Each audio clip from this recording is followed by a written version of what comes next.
गणपती बाप्पा मोरया. नमस्कार.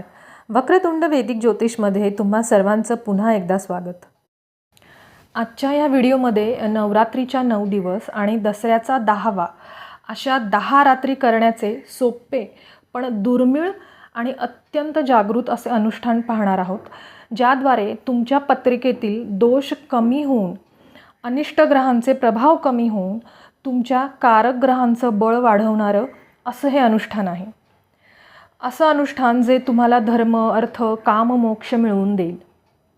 पण व्हिडिओ सुरू करण्यापूर्वी काही महत्त्वाच्या गोष्टी मला तुम्हाला सांगायच्या आहेत. त्या म्हणजे जे मी नेहमी सांगत असते की कोणाचंही वाईट करण्याच्या उद्देशाने तुम्ही हे अनुष्ठान करू शकत नाही.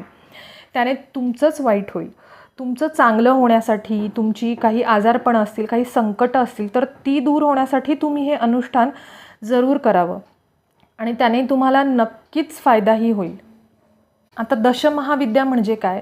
तर दशमहाविद्या म्हणजे पार्वतीचीच 10 रूपे असलेल्या तांत्रिक प्रकृतीच्या ह्या देव्या आहेत आणि जगाचं कल्याण आणि साधकांचे कार्य आणि उपासनेमध्ये त्यांना सफलता देण्यासाठी, तसेच दानवांचा म्हणजेच सगळ्या नेगेटिव्ह शक्तींचा नाश करण्यासाठी देवीने घेतलेली ही रूपे आहेत. तुम्हाला जर ह्याबद्दल सखोल माहिती हवी असेल तर कमेंटमध्ये तसं सांगा. म्हणजे जर खूप जणांची जाणून घेण्याची इच्छा असेल तर त्यावर मी सेपरेट व्हिडिओ आणायचा प्रयत्न करेल. आता आपण आजच्या महत्त्वाच्या विषयाकडे वळूया. दशमहाविद्यांच्या काही साधना किंवा काही उपासना या गुरुच्या मार्गदर्शनाखालीच करावे लागतात. गुरुशिवाय करता येत नाही.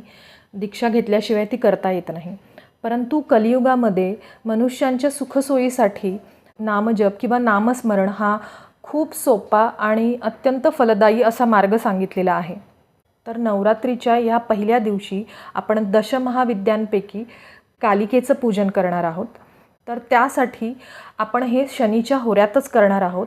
कालिकेच्या या पूजनाने आपल्या पत्रिकेतील जेही शनीचे दोष असतील ते शनीचे दोष कमी होऊन आपली सगळी अडलेली जी कामं आहेत ती कामं मार्गी लागायला मदत होते, आपल्या इच्छा पूर्ण व्हायला मदत होते, आपल्या संकटांचा नाश व्हायला मदत होते. तर त्यासाठी या शनीच्या होऱ्यातच, शनीचा होरा म्हणजे आपला पूर्ण दिवस जो असतो तो वेगवेगळ्या ग्रहांमध्ये विभागलेला असतो. तर शनीच्या वेळेमध्येच तुम्ही हे कालिकेचं पूजन करायचं आहे. तर आजचा जो शनीचा होरा आहे तो संध्याकाळी 7:22 ते 8:22 पर्यंत आहे. ह्या वेळेत तुम्हाला कालिकेचं हे पूजन करायचं आहे. जर ह्या वेळेत शक्य नसेल तर रात्री म्हणजेच 12 नंतर 2:24 ते 3:25 ह्या वेळेमध्येही तुम्ही करू शकता. तर ह्या दोन्हीपैकी कुठल्याही वेळेमध्ये तुम्ही करू शकता. ह्या दोन्ही ज्या मी वेळा सांगितल्या आहेत म्हणजेच संध्याकाळी 7:22 ते 8:22 आणि नंतर 12 नंतर रात्री 2:24 ते 3:25 ह्या ज्या वेळा आहेत ह्या शनीच्या वेळा आहेत. तर या शनीच्या वेळेमध्येच तुम्ही हे कालिकेचं पूजन करायचं आहे.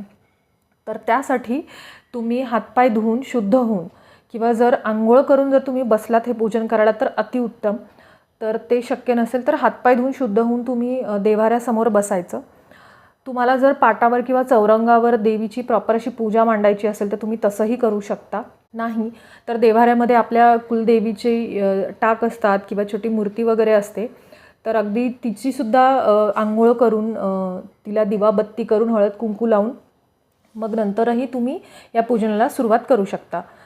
तर त्यानंतर ते दिवा लावून त्या दिव्याला अग्नीला साक्षी मानून मग तुम्ही संकल्प करायचा आहे. संकल्प म्हणजे हाताच्या ओंजळीवर पळीने पाणी घ्यायचं, डोळे बंद करायचे, सगळ्यात आधी गणपतीचं नाव घ्यायचं, त्यानंतर आपल्या कुलदेवीचं नाव घ्यायचं, कुलदेवी किंवा कुलदैवत, आणि आपल्या गुरूंचं नाव घ्यायचं. जर तुम्ही कोणी गुरु केलेला असेल तर त्यांचं नाव घ्यायचं किंवा गुरु नसेल तरी काही हरकत नाही, तुम्ही दत्तगुरूंचं नाव घ्यायचं.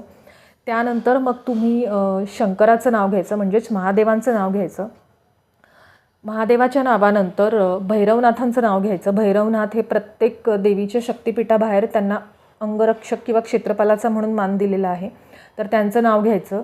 त्यानंतर 64 योगिनी ज्या देवीच्या सगळ्यात जवळच्या असतात तर त्यांचं नाव घ्यायचं आणि मग आपलं नाव घ्यायचं. आपलं नाव घेऊन तुमच्या मनातली जीही इच्छा असेल, काही म्हणजे लग्नासाठी करत असाल, कोणी आजारपणं दूर व्हावं यासाठी करत असेल, कोणाला नोकरी हवी असेल किंवा आपल्या कुठल्याही इच्छा असतील तर त्या इच्छा किंवा संकटांचा नाश होण्यासाठी तर ती आपली इच्छा बोलायची आणि त्या इच्छेच्या पूर्ततेसाठी किंवा त्या संकटांचा नाश होण्यासाठी मी हे नवरात्रीमध्ये दशमहाविद्येचं अनुष्ठान करते आहे. तर ह्या दरम्यान माझ्या ज्याही चुका होतील त्यासाठी मला क्षमा करा आणि निर्विघ्नपणे माझ्याकडून हे अनुष्ठान पूर्ण करून घ्या आणि माझ्या मनोकामना पूर्ण करा असं म्हणून त्या ओंजळीतलं पाणी बोटांवरून असं ताम्हनात म्हणजेच तांब्याच्या ताटात सोडून द्यायचं. आणि ते झाल्यानंतर आजचं म्हणजेच नवरात्रीच्या या पहिल्या रात्री जे करण्याचं जे पूजन आहे म्हणजेच कालिकेचं, ते आपण ह्या कालिका सहस्त्रनाम स्तोत्राचं वाचन करून करायचं आहे. तुमचा जास्त वेळ नको जायला म्हणून हा व्हिडिओ मी खूप छोटा ठेवलेला आहे. व्हिडिओच्या शेवटी मी तुम्हाला कालिका सहस्त्रनाम स्तोत्र दिलेलं आहे, कारण की एवढं डिस्क्रिप्शनमध्ये ते बसत नाही आहे, त्याच्यामुळे मला ते व्हिडिओच्या शेवटी टाकावं लागलं आहे. तर तुम्ही तिथे पॉज करून ते स्तोत्र बघून वाचू शकता.